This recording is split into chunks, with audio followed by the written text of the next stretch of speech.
Hello there, thank you for staying with us on Voice of the People Television. My name is Esther Nwachukwu. Welcome to People's Voice, where everything that encompasses human existence is prioritized. Now, listen to this.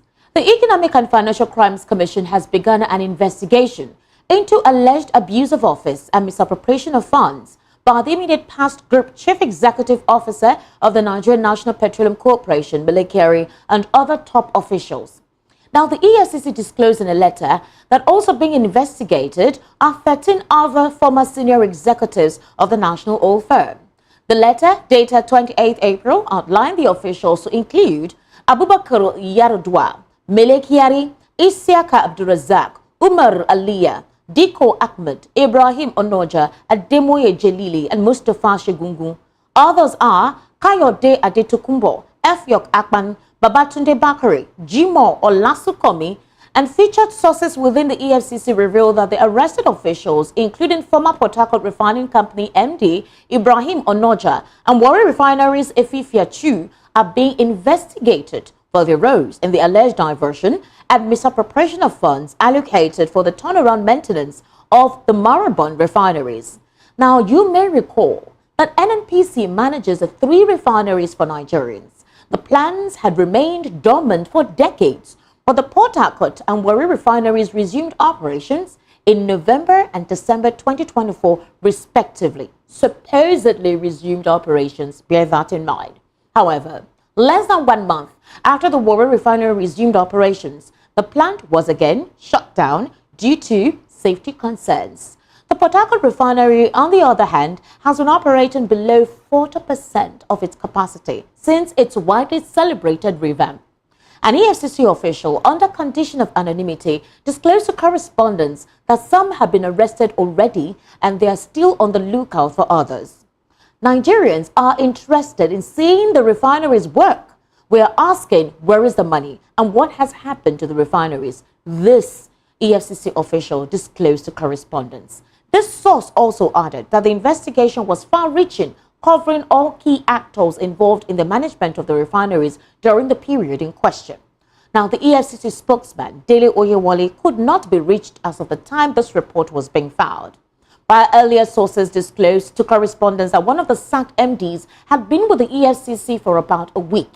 Large amounts have been discovered in his accounts. About 80 billion naira has so far been discovered in his various accounts. The way things are going, it may be bigger than Emefiele Gate. This official, who spoke in confidence due to the nature of the probe, stated.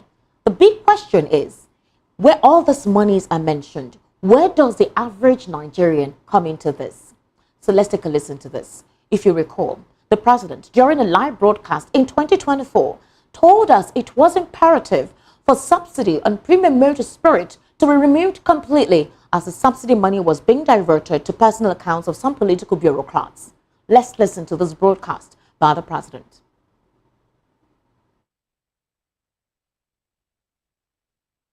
All right, now, if you recall, in this particular broadcast, which will come up very soon, the president had highlighted certain details to us.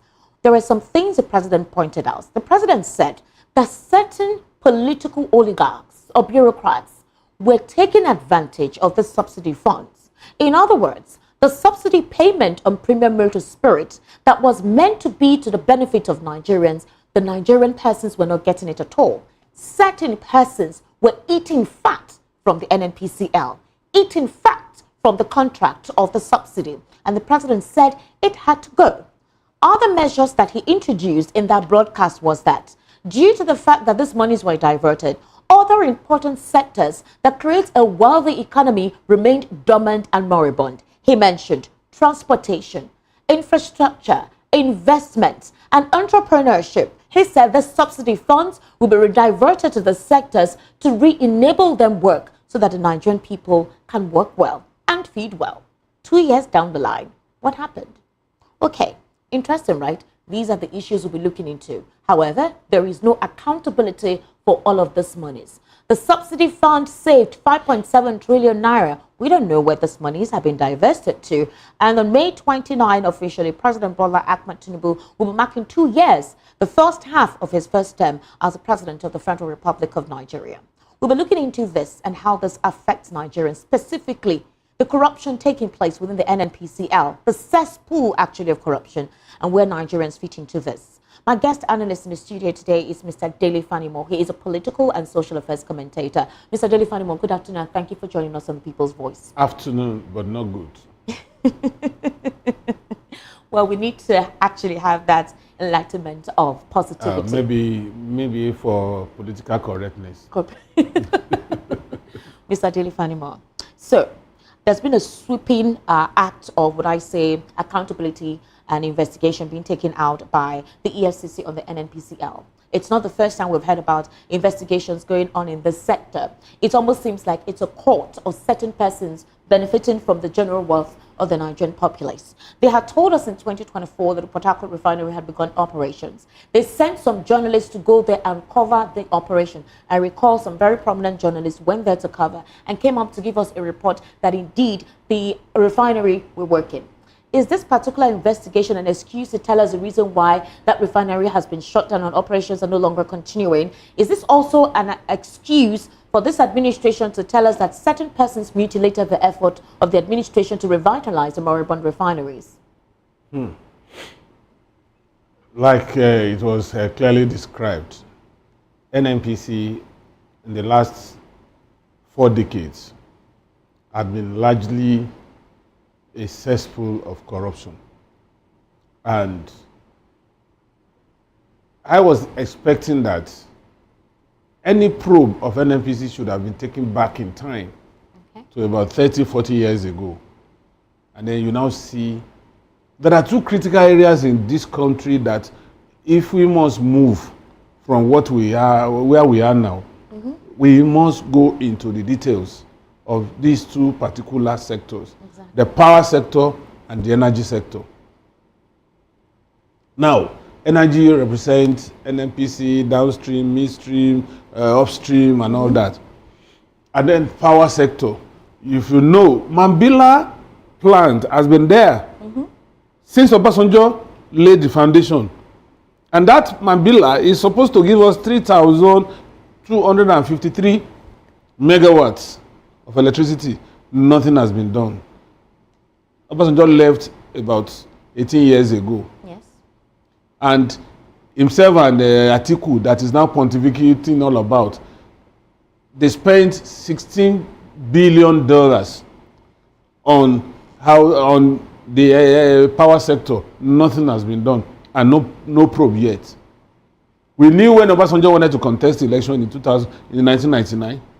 He told us after he left prison, the Otafam had no belts. He told us that you don't need more than 2 pairs of trousers and maybe 3 shirts and a pair of shoes or 2 to survive in this country. Can he now tell us how many he has in his closet? Now, let's come back to the NNPC thing. When the news broke out last week that 4 MDs of the refineries are to be sacked, I just smiled. Because you anticipated this. The point is, excuse me. Bless you. The point is, they only sent them on retirement to go and enjoy their loot. Why should you sack when you have not even cleaned the urging stable? Now, there are 5 layers before it gets to even the MDs. So let's not scapegoat these MDs. Let's start from those who have been ministers of petroleum in this country. When Obasanjo was there, he was the minister of petroleum. Jonathan came and appointed the Ziani. So, and the Dezani gate is still ongoing. That has still ongoing. Been completed. They are still getting more from the loot. Buhari, who was once petroleum minister as a military officer, came back probably because he knew what was going on in this sector. He decided not to appoint. And he was the minister of petroleum again. And for 8 years, he was minister of petroleum. Now, Tinubu came, he still held on to that portfolio. For 8 years of Buhari, there was no audit of NNPC. And meanwhile, his administration was based on fighting He came corruption. in on the mantra of integrity, Exactly. transparency, Fighting corruption. How could you preside over a country and where 90% of our money is coming from, you turned a blind eye for 8 years? 8 years. 8 years. So does it mean we don't have international forensic auditing firm around us that can come into NNPC and find out what was going on? Do you know, Mr. Dele-Fanimo, that Dangote recently revealed that there are still more cabals, henchmen, who have decided to take over the wealth of this nation? He says that beyond what the EFCC is fighting, these cabals are on, like violently on, and they're not letting go. You see, there is no cabal. There's no cabal? Yes, I'll tell you. Well, what is there then? Those ones individually happened on Nigeria. And so, at some point, they now realize that, you know, the rat inside the house usually invites the one outside that there is food. That's true. And that's what they did. Mr. Dele-Fanimo. Do you know that at a point in this country, hairdresser was given turn and maintenance contract? Hairdresser. Someone who owns a salon. Someone who owns a salon. So you can see what has been going on.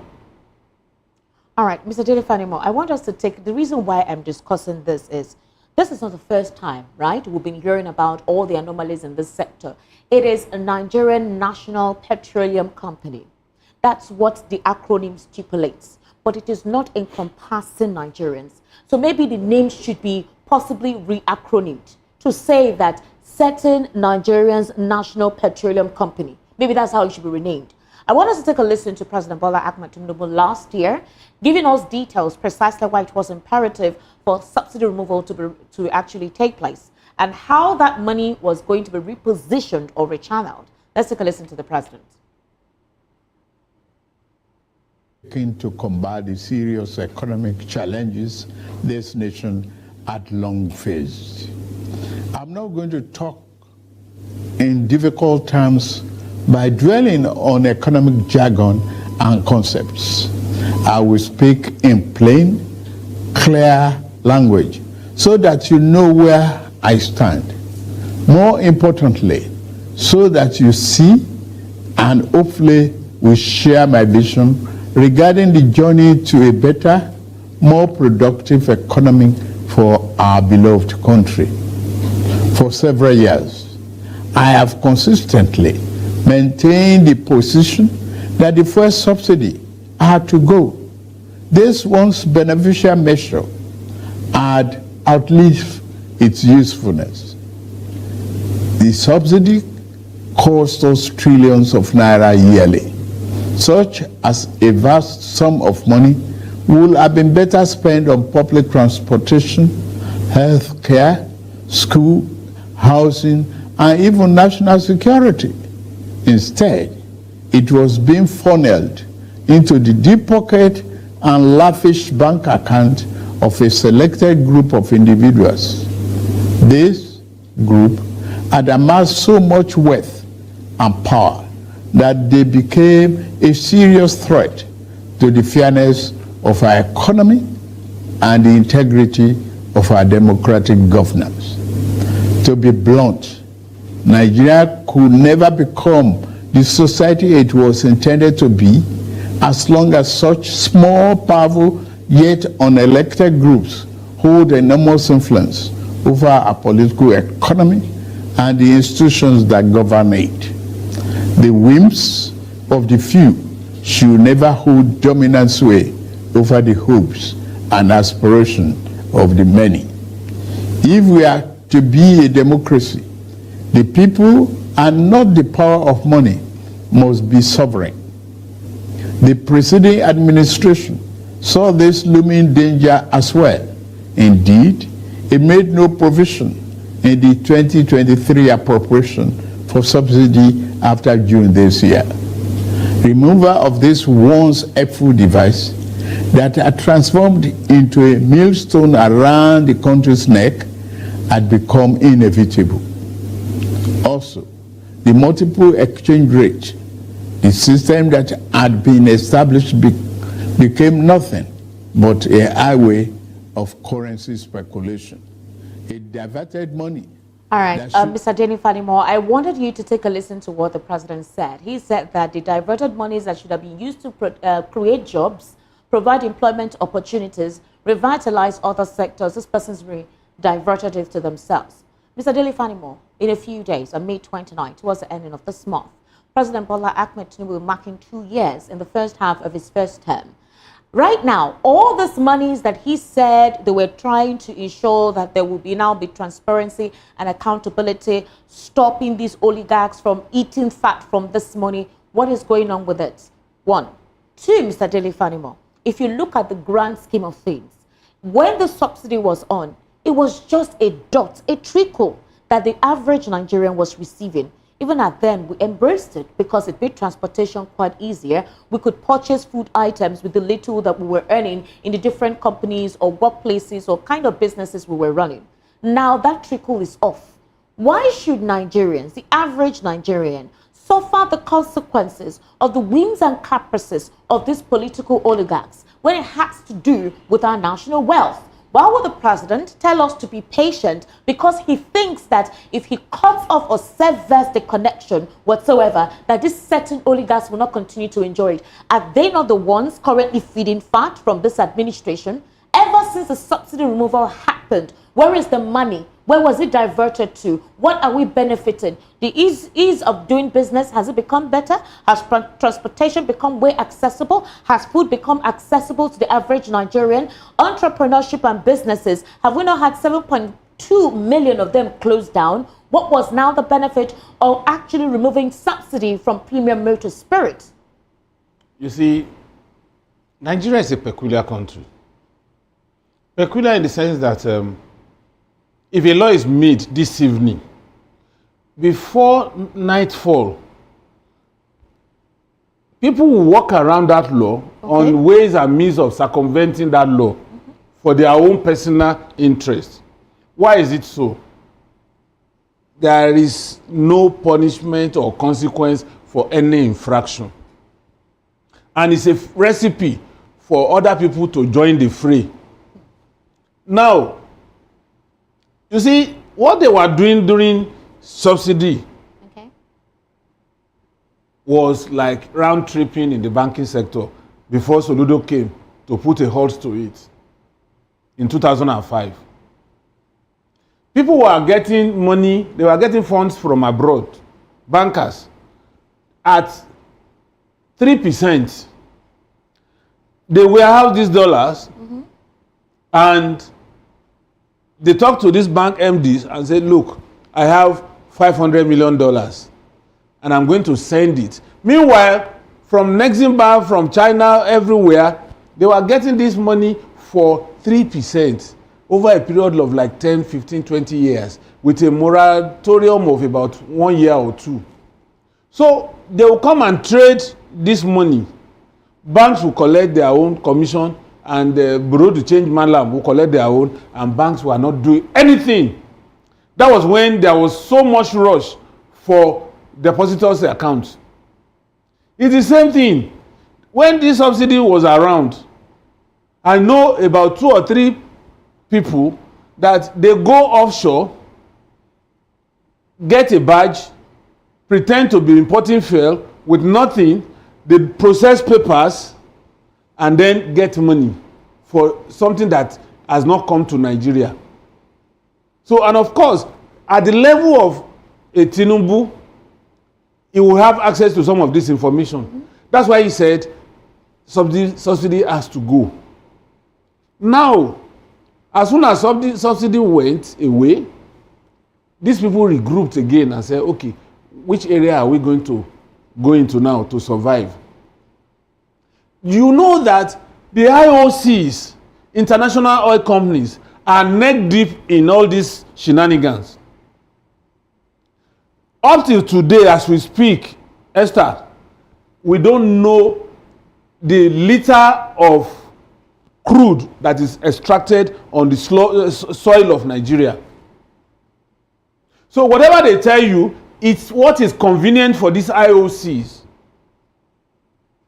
Whereas 15 years, 20 years ago, Aramco, Petrobras, and the likes, they had developed technologies that they just sit in the situation room, and for every liter, not barrel, of oil that is taken out of the soil of Saudi Arabia, it is automatically projected. For every oil in Brazil that is extracted from the soil, even in Vietnam, anywhere, it is only in Nigeria and part of Africa that we don't have technology of such. The then GMD, NNPC, Rufus Kupolokun, was at the verge of acquiring this thing. They went after him and he was sacked. And that was the end of that project. Mr. So, these people, they know that if they cannot operate in the downstream, then they will go upstream. And that was why you saw the rush of illegal bunkering. That even non-state actors were taking crude as much as 300,000 to 400,000 barrels a day in the Niger Delta region. Mr. David Fanimo, do you think the reason why there is this sweep of the NNPC is possibly because of the president wanting to rechannel a certain perception to his administration, saying that they were fighting corruption and that indeed he has the interest of the people? Do you think this is part of his scorecard? You see, for me, I'll be very glad. Okay. If this is followed through. Okay. That means we are using poison to solve poison. And it takes the deep to call the deep. Let Tinubu rewrite his name using this probe, even if it's just NNPC probe that is able to unravel before he finishes his first time. Every other thing, I, as a person, will forgive him.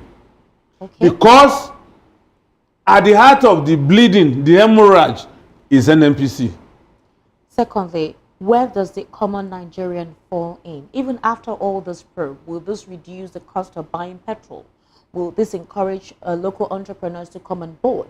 Will this reduce the price of transportation, transporting goods and services across the country, or even for people going to their various work destinations? If the proceed is well utilized, okay, Nigerians will feel it. Are you sure Nigerians will feel it? I'll tell you how they will feel it. Imagine just one person. They have not concluded though, 80.6 billion. Now, into different accounts. In Lagos alone, if they decide to buy 1,000 buses and put them on the road and say, from this point to this point, if others are collecting 500, once you enter this bus with CNG, then you are paying 200. Have Nigerians not benefited? If you expand the scope of NHIS and support the private sector with HMO, you and I can go to hospitals knowing that they will accommodate us without even holding our ATM card for ailments that ordinarily we'll be talking about 20,000, 50,000 to come out of that hospital. Have we not benefited? We have benefited. If tomorrow they sanitize NNPC and the wealth accruing from NNPC is channeled towards education, you and I, we have seen an example.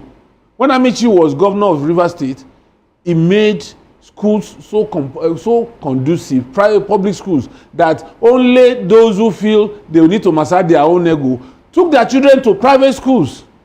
So what is stopping us? So you mean that all these monies from all these sectors, if we are able to plug these loopholes, honestly, Nigerians would enjoy, and we will not let them sell petrol at 1,500 a litre.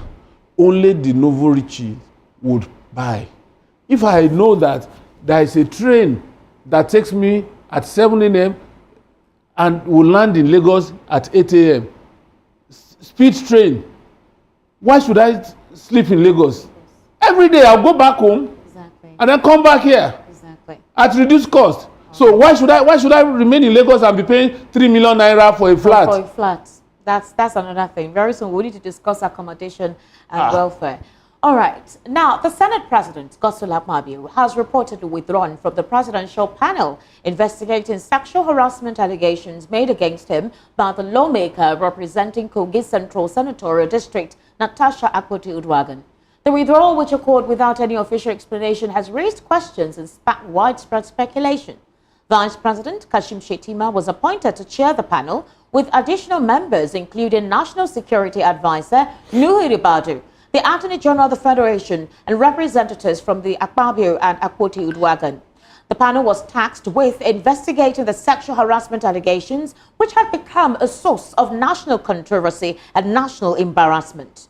Akpabio's sudden withdrawal has fueled speculation regarding his reasons for stepping down. While no official statement has been released, sources suggest that the Senate President cited concerns over potential executive interference and raised doubts about the impartiality of the panel. Ladies and gentlemen, the main question is this. Did it take for the opera of Natasha Akpoti-Uduaghan, the senator representing Kogi Central, to go into the International Parliamentary Union to raise concerns about the Senate President? Did it take quite a lot of rabble-rousing and talks in various international media for the right thing to have been done? If you recall, an investigative panel was set up in the National Assembly. They refused to look into this matter as it had to do with etiquette. The National Committee set up to investigate this matter said it was case closed and the matter should go to court, which raised speculations and doubts about the integrity of the National Assembly. Akpabio, the Senate President, presided over a matter concerning him. He ought to have stepped aside for investigations to have carried out and bring back the integrity of the National Assembly. Due to this modus operandi, which was erroneously conducted by the National Assembly, speculations and a dark cloud circulated the capability, the transparency, and the conduct of the National Assembly, and they were termed as a rubber stamp National Assembly. These particularly brought to question about the potential indictment of the president in enabling corruption, enabling certain sentiments to pervade the National Assembly. Obviously, based on a recent audio or video representation that went viral on social media about the personality of Natasha Akpoti and certain statements she made about the Senate President, this has come to light that just on Saturday, a panel was set up by the President himself to investigate this matter. The big question is, these certain persons to chair this panel, will they be transparent? Will they go through the nook and cranny to ensure that the viability of whatever it is Natasha Akpoti is alleging, if true or not? Or will there be some political power takeover to ensure that her voice is finally silenced? Mr. Dele Fanimo, how do you look at this matter? You see, for me, I'm going to look at it from two angles. One, the national embarrassment this has caused. Okay. Then two, the propriety of having Akpabio on a presidential panel in his own case. Now, for me, if we are serious about nation building, sexual harassment should not get to presidential level. Honestly, we are living insecurity. We are living. Look at JAMB came out today that 1.5 million naira candidate failed. Woefully. Woefully. Below the pass mark. Below the pass mark. And we don't know that it's an emergency situation in this country. Now, instead of you to set presidential panel on such thing, you are pretending, you are playing the ostrich. Now, this allegation of sexual harassment is neither here nor there. Why do you say that? Because the onus is on the person who alleged to prove. And let her prove. As a matter of fact, it would have been better if this thing is resolved in court, rather than all these playing around as if it's a serious matter that should call national attention. The question was, why did Akpabio not step down initially? No. Why did he take the president setting up a panel that comprises the National Security Advisor, comprises the Vice President of the Federal Republic of Nigeria? You see, let me tell you, what is the severity of sexual harassment that would now involve National Security Advisor? It's just a political drama they are playing. What will is harassment of Natasha allegedly by Akpabio, does it constitute security threat to Nigeria? Maybe they want to The say office this. of the National Security Advisor should be more busy than chasing harassment of a woman. But this is not the first time the president has involved By the office now, of the National by Security now, the Advisor. National Security Advisor should have relocated to Plateau and Exactly. Benue with the service chiefs to find lasting solution to the killings. No, but Mr. Dele-Fanimo, what I'm even driving at is that this is not the first time the NSA, who has a lot on his table, is been involved in political debacle. You recall the situation with Governor Sim Fubara, who is currently suspended, how the National Security Advisor, along with the Vice President and a couple of other political stalwarts, were involved in an 8-point resolution. The National Security Advisor had to be there. Why use the National Security Advisor for political shenanigans when there is a lot on his table? It's quite unfortunate. It's quite unfortunate that that halo office has been desecrated by Ribadu and President Tinubu. The office of the National Security Advisor is so powerful in other nations that you hardly hear him talk. He gives directives to the service chiefs. Exactly. And he follows through to ensure that those directives are carried out in national interest, not on political interest. As a matter of fact, the moment you become the National Security Advisor, you are not linked to any political party. Because your job is to superintend over the security of the nation, regardless of where you come from, the political party you belong to, your religion. Now, Ribadu has demystified. Look at that careless statement he made the other day. That ammunitions in non-state actors' possession is even stronger than that of the military. You can imagine. You have surrendered the military as National Security Advisor. You said that. That means he's not even meant to be in that capacity in the first That is it. He was a policeman. You knew what happened to him when he was a EFCC chairman. He was embarrassed out of office. Should that be the kind of person? So How would they? Let me tell you, the culture in the military in Nigeria, they see any army officer sees a policeman as a civilian. In fact, they are still annoyed that they still put force in front of Nigeria police. Mr. Dele-Fanimo, do you realize that Boko Haram, ISWAP are still on rampage? Of course. Very recently, they killed more vigilantes. We saw some videos that circulated, I think for discretion actually, from the Nigerian I saw military. it. You saw how the camp of the Nigerian soldiers were invaded in one of their campsites. I would have expected, or you, like you said, would have expected that there would have been a state of emergency called on security. The NSA, the IGP, the Chief of Army Staff are meant to be in a closed-door meeting with the president, a panel set up with these constituents, these persons in this particular matter about sexual allegations should That's be why I the said ones strategizing to ensure that this does not continue. We are having a pervading influence of insecurity in major sectors in Nigeria. Now the question now is this a deliberate attempt by certain persons to eviscerate certain individuals in certain regions? It is a Is this a political calculated attempt to either destabilize the country, distract the country, or distract the president? And how come Godswill Akpabio is still the Senate president? Will all of this anomaly concerning his personality? You see, let me tell you, this is a strange distraction coming from the presidency.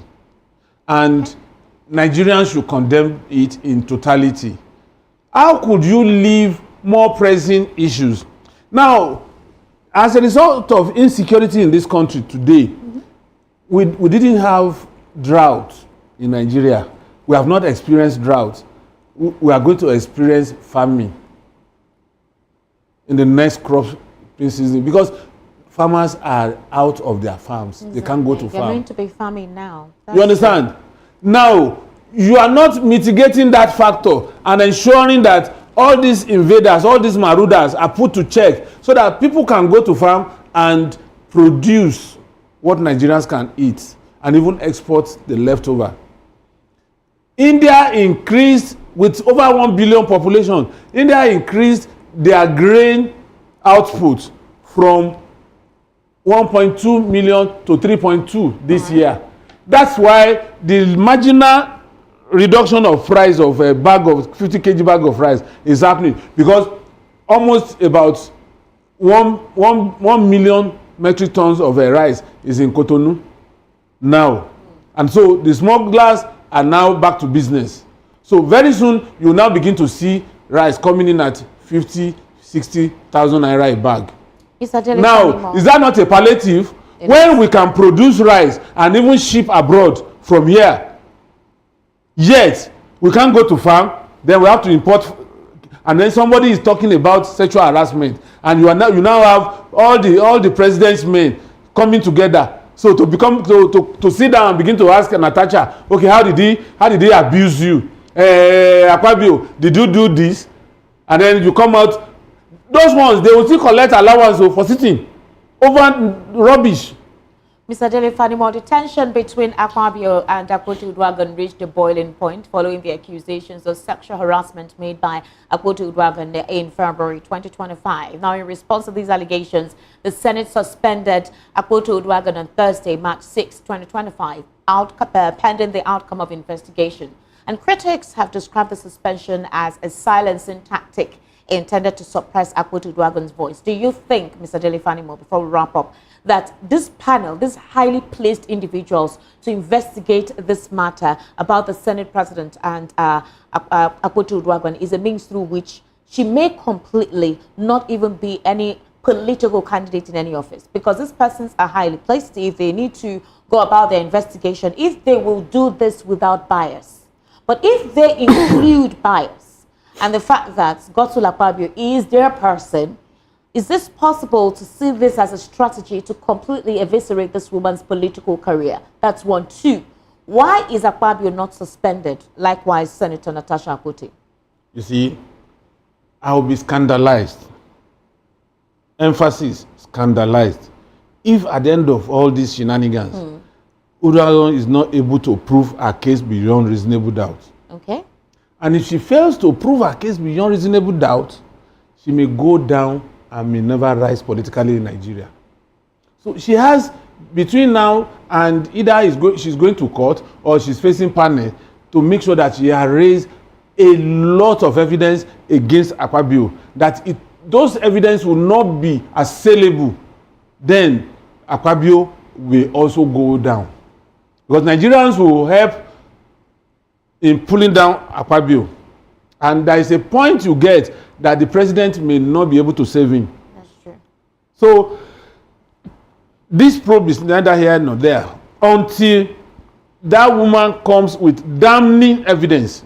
If she's not able to do that, then good luck to her. Mr. Dele Fanimo, thank you so much for coming on the People's Voice today. I sincerely do appreciate your analysis on the program. It's always my pleasure. All right, ladies and gentlemen, to wrap on the People's Voice, and we do hope that you're able to subscribe to our YouTube channel at VOP TV Live. More programming coming your way. My name is Esther Machuku. Bye for now.